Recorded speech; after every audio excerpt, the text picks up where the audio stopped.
सच भी बोल रहा है कि झूठ बोल रहा है, बट इट्स वेरी इंटरेस्टिंग और I believe he is telling the truth because this is how I believe the worshippers of certain religions, they are deceived to believe that this idol is God.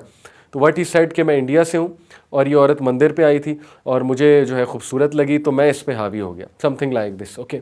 And then he said कि तुम मंदिर पे क्या कर रहे थे?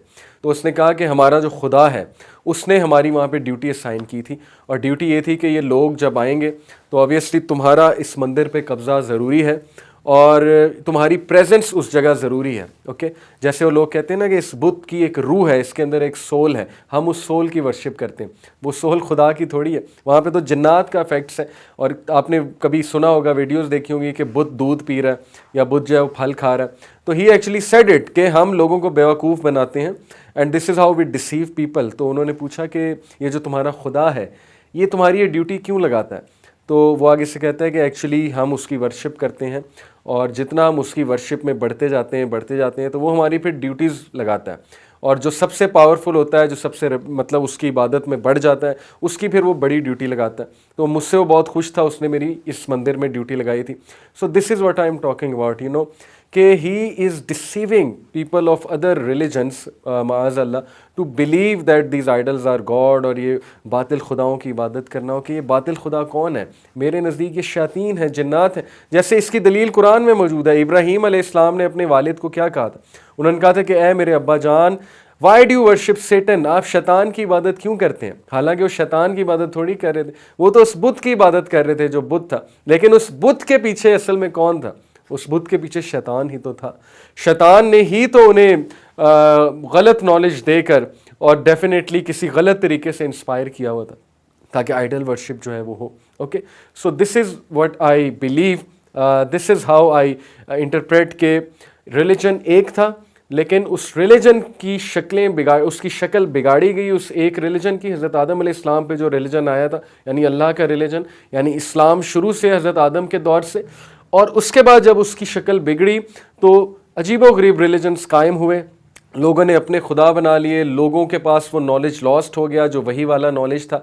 But एक जो रिलीजन था इस्लाम, वो वैसा का वैसा रहा और अंबिया उसे यके बाद दीगरे आके बताते रहे और नबी अकरम सल्लल्लाहु अलैहि वसल्लम ने भी उसी की तबलीग की है।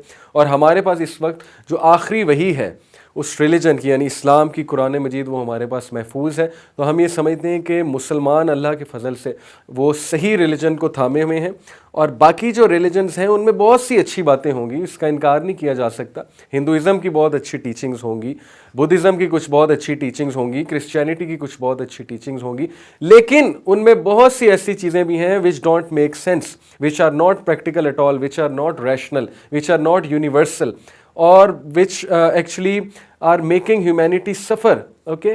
So we can't believe कि वो चीज़ें गॉड की तरफ से आ सकती हैं, और उनके स्क्रिप्चर्स में बहुत सी absurd बातें हैं which we can't believe कि वो गॉड की तरफ से हो सकती हैं। But Quran is the ultimate, Quran is the truth, Quran is the हक, और हम कुरान पे ईमान लेकर आए हैं। सो ये सारी जो मैंने आपको बात बताई उसका बैकग्राउंड सिर्फ और सिर्फ ये है कि this is how Iblis is, you know, deceiving these people into worshipping him. And then now let's talk about secret societies. So who are these Illuminatis? क्या इल्यूमिनाटी वाकई शैतान सेटन वर्शिपर्स हैं, या फ्रीमेसन सेटन वर्शिपर्स हैं, या कोई और ग्रुप सेटन worshippers हैं, या इब्लीस से मुलाकात करते हैं जिसको लूसीफर भी कहा जाता है बिब्लिकल लैंग्वेज में? जैसे आपने रैपिस्ट को देखा होगा, जो रैप सिंगर्स हैं, जो बाकी पॉप सिंगर्स हैं, उनकी कुछ वीडियोस में वो कहते हैं I sold my soul to the devil, जैसे कि एमिनेम है, ओके। तो ये म्यूजिक इंडस्ट्री एंड इल्यूमिनाटी, इस पे मैं एक और एपिसोड इंशाल्लाह बनाऊंगा, उस पर बात करूंगा। But we are seeing these symbols, okay. ये वाला सिंबल है और वन आई सिंबल है, वो वन आई बनाते हैं, ये वाला सिंबल बनाते हैं, okay. And then they try to show that we are part of the Illuminati. So what's going on? क्या ये सब मज़हका खेज़ बातें हैं? क्या ये सिर्फ कॉन्स्पिरेसी है? क्या ये सिर्फ सेंटेंसेस हैं? क्या उनके गानों में वो जो लिरिक्स हैं जो पॉइंट कर रहे हैं बाकायदा न्यू वर्ल्ड ऑर्डर की तरफ और इन सीक्रेट सोसाइटीज़ की तरफ, और जो सबलिमिनल मैसेजेस हैं म्यूज़िक में, क्या ये सब जो है फजूल चीज़ें हैं? और क्या ज़रूरत पड़ी किसी को सिंबल्स बनाने की, किसी को उस तरफ पॉइंट करने की। सो ये सारी चीज़ें इसी तरफ पॉइंट करते हैं लॉजिकली कि ये सब कुछ कॉन्स्पिरेसी नहीं है।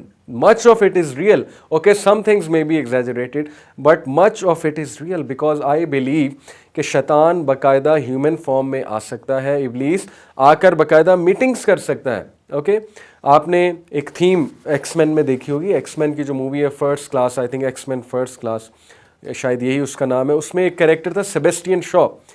Sebastian Shaw was from the X Men, okay, जो हायर ह्यूमन बींग्स है, supernatural type of human beings, मेरे नज़दीक एक्चुअली जिन्स हैं। वो सेबेस्टियन शॉ क्या करता है कि अमेरिका और रशिया की वॉर कराता है और American chief of army staff के पास जाता है और उसको कहता है कि तुम मिसाइल लॉन्च करोगे, तुम हुक्म दोगे मिसाइल लॉन्च करने का, और वो नो करता है तो वो फिर अपने एक्समैन को बुलाता है और उसे डराता है, उसे इंस्पायर करता है। ओके और भी बहुत बहुत तरीके लगाता है कि ये इंस्पायर हो जाए, किसी तरह हिप्नोटाइज हो जाए।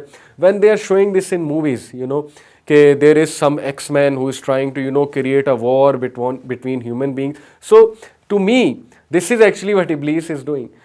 He is living, he is immortal till the day of judgment. अल्लाह की जो है वो मर्ज़ी से अल्लाह ताला ने उसको अलाउ किया हुआ है, वो आता है बाकायदा ह्यूमन शेप में, मीटिंग्स कंडक्ट करता है, इन ह्यूमन बींग्स को इम्प्रेस करता है, इनके साथ पैक्ट लेता है। They literally sell their souls to the devil and then that pact is very dark, very depressing. जैसे माइकल जैक्सन के बारे में जो थ्योरी मशहूर है कि इल्यूमिनाटी का वो पार्ट था और उसके बाद जब उसने सही तरफ आने की कोशिश की तो उसे मार दिया गया, उसे कत्ल कर दिया गया। And there are many other characters जो आप सेलिब्रिटीज़ देखेंगे जिन्हें इसी तरह मार दिया गया। तो there are all sorts of theories, you know, available. But मेरी जो थ्योरी है, कंफर्म थ्योरी, वो ये है कि इब्लीस बिल्कुल ह्यूमन शेप में आ सकता है, इनसे आके मुलाकात भी कर सकता है, इनको एजेंडा भी दे सकता है, इनको इम्प्रेस भी कर सकता है, इनको जो है वो कोई लालच भी दे सकता है, उस लालच के एवज जो है वो इनसे बहुत से काम भी करवा सकता है। और मज़ीद हम आगे के एपिसोड्स में भी डिस्कस करेंगे और म्यूज़िक और इल्यूमिनाटी पे भी बात करेंगे।